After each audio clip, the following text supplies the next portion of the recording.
In this video, we're going to go over the watch list for the week of March 15th.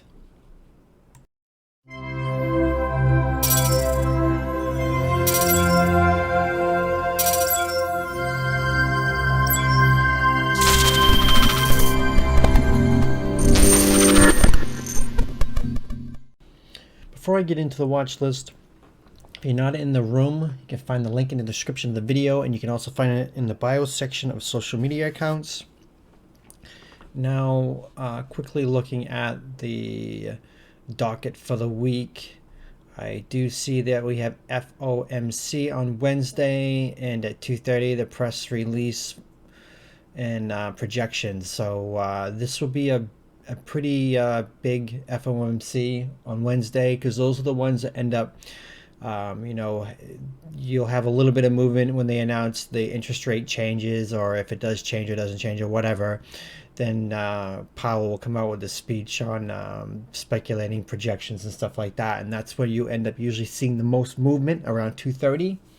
So this could be a big one, considering for any future projections of the impact of COVID-19 and any other economic numbers and stuff like that. So with that said, we can get into the watches. I only have a few on the bearish side, and well, a little bit on the bullish side. Now, the bearish side I look at first. If the market's weak, those are the ones I end up looking at the most, because they're the most extended and probably provide the biggest drop. And when the market is strong, I go to the bullish list, because they're the ones that are going to end up probably providing the strongest moves up.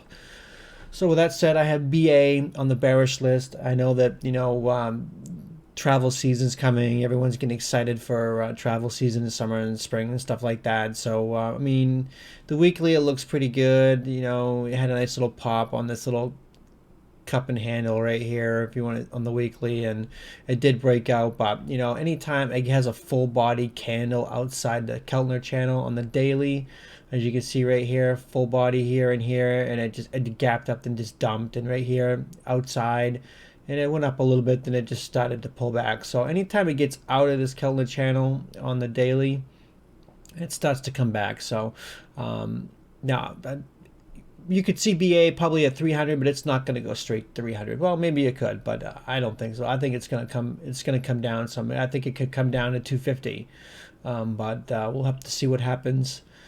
I would watch underneath 265 for a push to the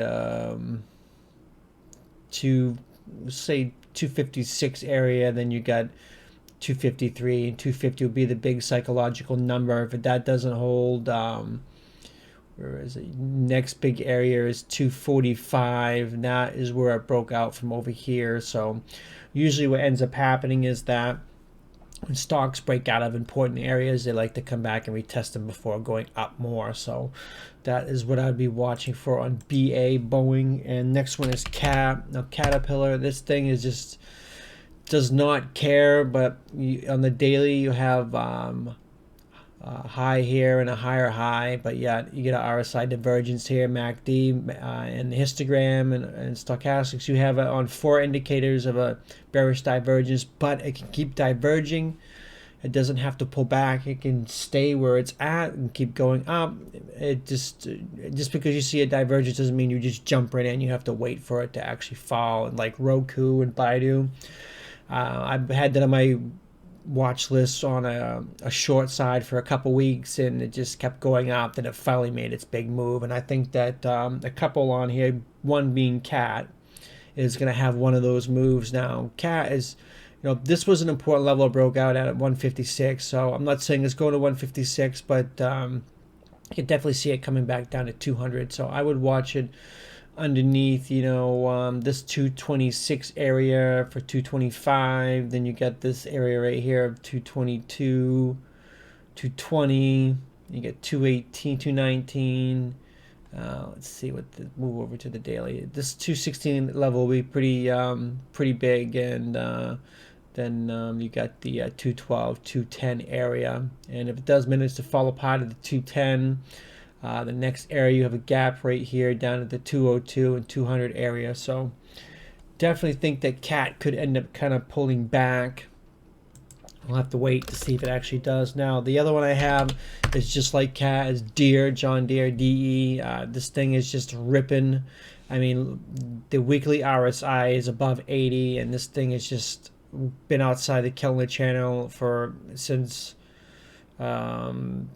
September of 2020. So it's been out for 6 months or so.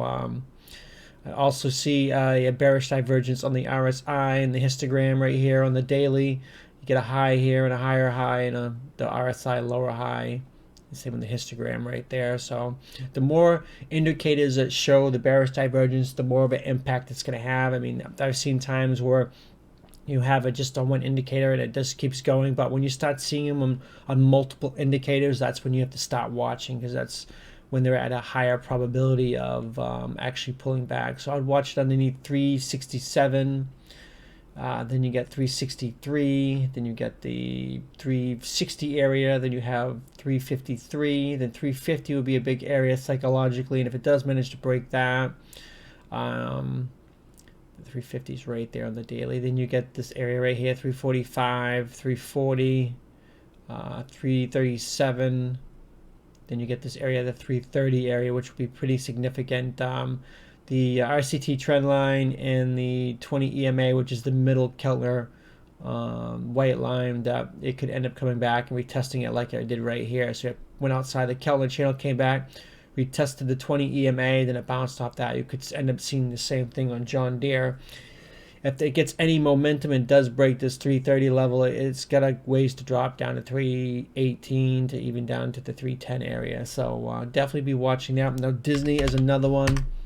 And Disney should start picking up as far as, more people going to the parks and stuff like that. But if COVID starts ramping up again, I was reading today that there's hot pockets here and there. So we'll have to see if that has any impact. But Disney's been having a hard time getting over this 200 level. Maybe it does get over it. Disney is probably one of the ones that it could end up getting over 200 and breaking out, but the fact that it keeps getting over it and rejecting it quickly, that leaves me to think that it's going to probably drop probably to the 184s, 185s, but we'll have to see. So I'd watch it under 196, push to 195, 193, 192. You get 190 right here.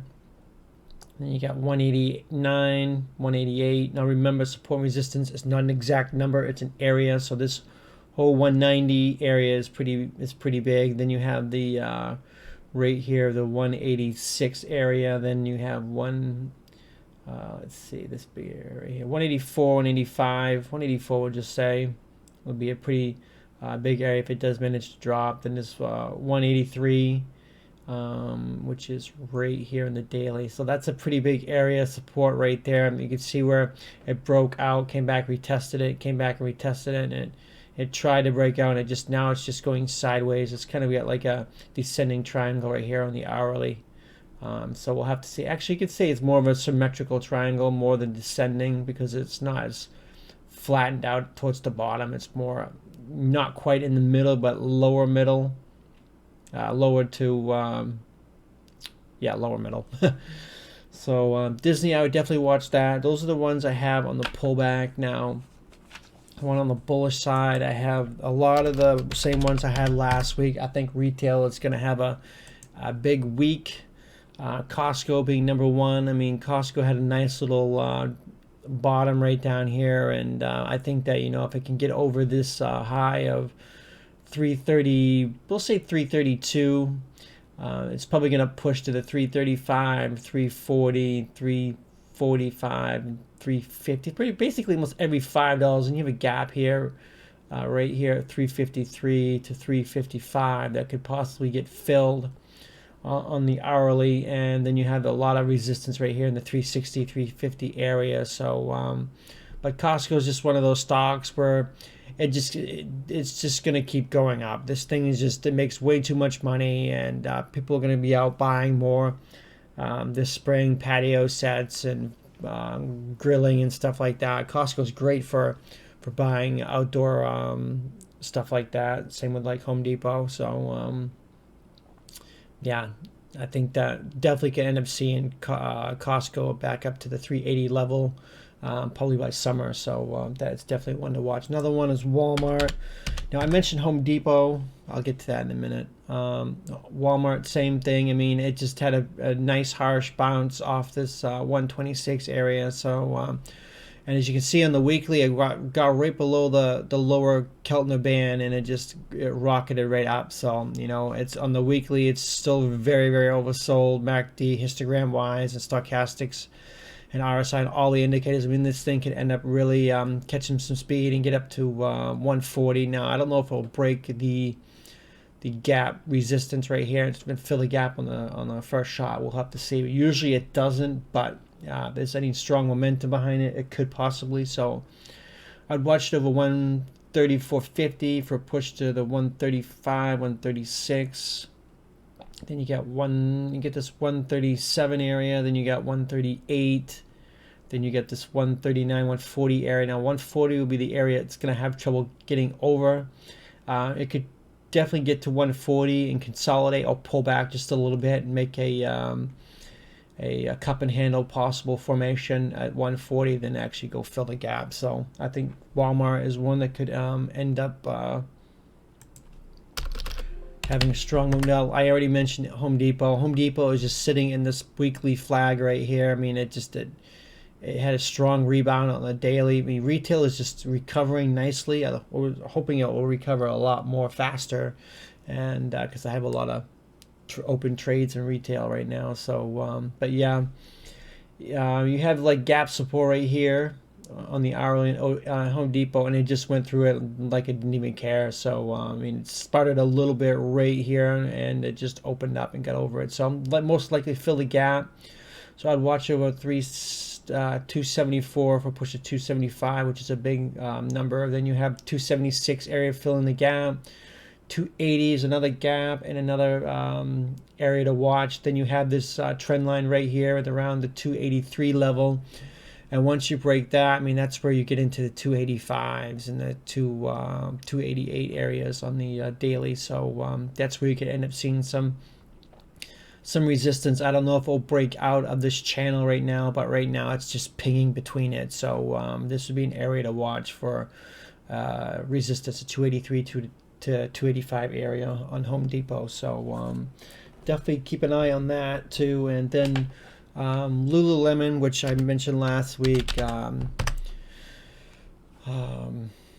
lot of the people are going to be out in summertime and spring buying their Lululemon, their yoga pants and yoga shorts and yoga apparel, whatever, and they're going to end up it's going to end up probably recovering really, really nicely. I wouldn't be a bit surprised if we end up seeing Lululemon over 350 to 370 by the end of summer, or by summer even. So but yeah, I would watch it over Friday's high, which is 307. You can even say 310. If it does get over this level right here of 313, which has been a pretty big area, I mean, as you can see with support here, fell apart and it's acting as resistance now. If it can get up here and get through it, it's probably going to make a strong move up to 320. So I would watch over 310. Be cautious of this 313 area, knowing that it's a big pivot area. Then you get 320, which is another big resistance and a big psychological number. Then push to 323, 325.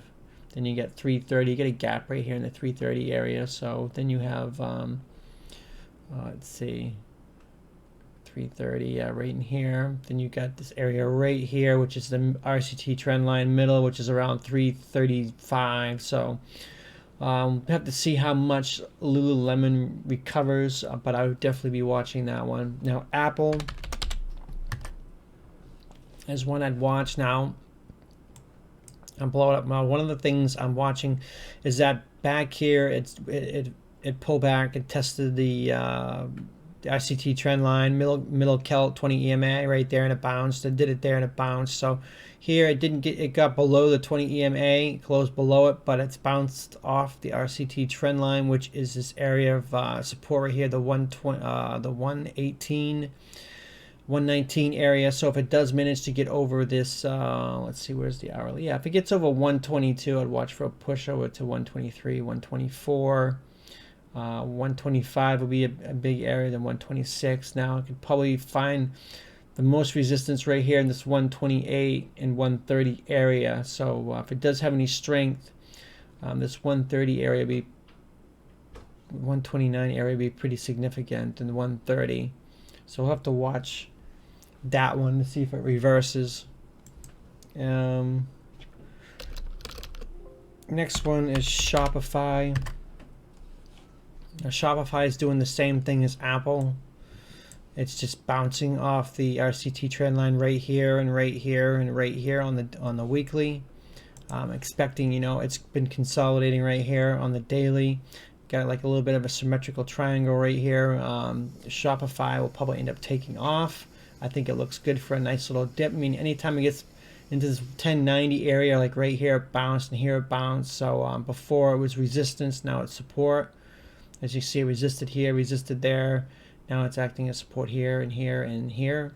So if it does manage to get over this 1155 area, it's probably going to make a run to 1200. 1250 is a big area. 1200 is going to be a big area too, because it's a big psychological round number. Then you got 1250. And you got, I'd pretty much watch every $50 on this. I mean, Shopify, when it makes its run, it just doesn't look back. So you get 13, then you get the 1330 area, then you get gap fill right here to the 1370, and 1350 is going to be a big area. So then you got 14. So I wouldn't be a bit surprised if we end up seeing Shopify make a strong move this week. We could end up seeing like see this little area right here. It's consolidating right here. It kind of reminds me of this. So we could end up seeing this kind of day right here, which is from 1151 to 1240, almost a 90-point move. We could end up seeing that on Shopify tomorrow or sometime this week. So McDonald's is another one I'm watching. I know it's sitting in this little channel right here. As you can see, it's like right there. It's like a bull flag on the weekly. Now the thing is, every time it does get in the upper part of the 220 area or 210 area, that ends up dropping here and here. Right here, it got up above it, but it dropped. But it's kind of stayed in the 210 area, so it held for the most part. So I'm still thinking if it gets over 215, which has been a pretty big area over the last, as you can see right here, acted as support. Right here, then it fell apart, then it kind of went through. It's kind of been pinging around this 215 area. So I would think that if we get over 215, I would even say, yeah, 215 right here, that it's probably it could make a pretty big move. So now if it does, I'd watch 217. Then you have this 218.50-ish area. Then you have 220, then you have this area right here, 223, then 225, which is going to be a big psychological number. Now if it manages to get through that, then you get this area right here, 227 and 230.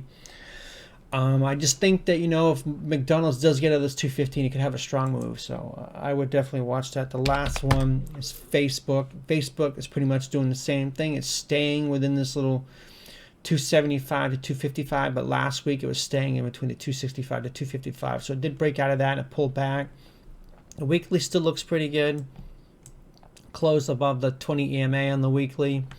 Now if it does manage to get over 270, I would look for a push to close the gap to 275. Now 275 would be a big area. Then you have this 278 area where it rejected last time. And it gets over that, you get 280. Well, 278, 280, then 280, then you have this 285 area. Now it's been struggling over the 285. I mean, it got over it here and then it quickly rejected here and here. So I would watch the 285 area if it does manage to break out. I mean, that could be a short-term ceiling for now. We'll have to see what happens. So it did close red on Friday, but I think that if it does fill the gap and get over to 277, it has a shot to get to 280,